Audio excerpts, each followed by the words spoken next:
എബ്രായർക്ക് എഴുതിയ ലേഖനം 13-ാം അധ്യായം 15-ാമത്തെ വാക്യം കേട്ടോ. അതുകൊണ്ട് അവൻ മുഖാന്തരം നമുക്ക് ദൈവത്തിന് അവന്റെ നാമത്തെ ദൈവത്തിന് അവന്റെ നാമത്തെ ഏറ്റുപറയുന്ന അധരഫലമെന്ന സ്തോത്രയാഗം. നീ ഓരോ സ്തോത്രം പറയുന്നതോറും ഈ നാമം ഏറ്റുപറയുക.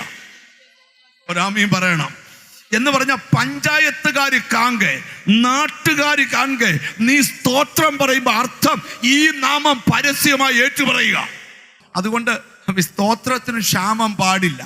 ഒരു സ്തോത്രം പറയുമ്പം ഒരു 10 രൂപ മേളിൽ നിന്ന് താഴെ വീഴുമായിരുന്നെങ്കിൽ രാവിലെ തൊട്ടേ കുത്തിയിരുന്ന്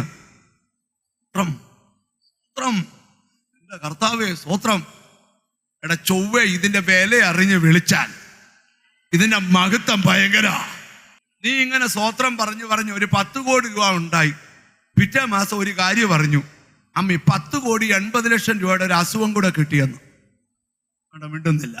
അത് പലപ്പോഴായിട്ട് സ്കാനിങ്ങുകാരും ലാബുകാരും ഡോക്ടർമാരും മെഡിക്കൽ സ്റ്റോറുകാരും ECG എടുക്കുന്നവരും എക്സ്റേക്കാരും ടെസ്റ്റുകാരും എല്ലാം കൂടെ മെല്ലെ മെല്ലെ പിടിച്ചു വാങ്ങിച്ചപ്പം കിട്ടിയ 10 കോടി 80 ലക്ഷം കൂടെ അധികമായി. അങ്ങനല്ല വേണ്ടത്. ഈ ഓരോ സ്തോത്രം പറയുമ്പോഴും പറയുന്നവന് ഓർത്തോണം, അവന്റെ നാമത്തെ ഏറ്റുപറയുന്ന അധരഫലം. ഓ ഹല്ലേലൂയ.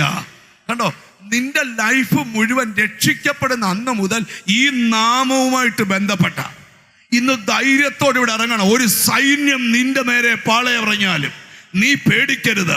കാരണം നിന്റെ മേൽ കിടക്കുന്ന മുദ്ര ഈ നാമത്തിന്റെ മുദ്രയാ. തിരിച്ചറിവുള്ള ഒരു സ്തോത്രം ചെയ്യുക യേശുവിന്റെ നാമത്തില്. ഇവിടെ ഇരിക്കുന്ന ചിലരോടൊക്കെ പരിശുദ്ധാത്മാ പറയുക, ഈ നാമം ഇന്ന് മുറുകെ പിടിക്കണം.